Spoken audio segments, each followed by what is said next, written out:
KP റോഡിൽ മരം ഒടിഞ്ഞു വീണു. യാത്രക്കാർ അത്ഭുതകരമായി രക്ഷപ്പെട്ടു.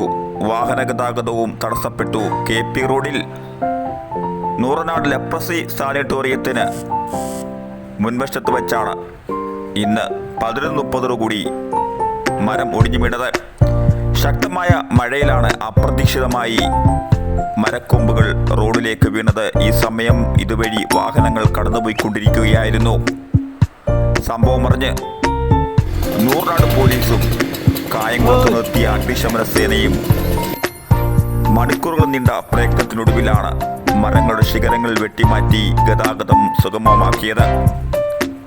KP റോഡിലെ സാനിറ്റോറിയം ആശുപത്രിയുടെ റോഡ് വശത്ത് പാഴ്മരങ്ങൾ റോഡിലേക്ക് വളർന്നു നിൽക്കുന്നത് വെട്ടിക്കളയണമെന്ന ആവശ്യം ഇതുവരെയും നടപ്പാക്കാത്തതാണ് ഇത്തരത്തിൽ മഴയത്ത് മരക്കൊമ്പുകൾ അപ്രതീക്ഷിതമായി ഒടിഞ്ഞു വീണ് അപകടങ്ങൾ ഉണ്ടാകാൻ കാരണമെന്നും ചൂണ്ടിക്കാട്ടപ്പെടുന്നു.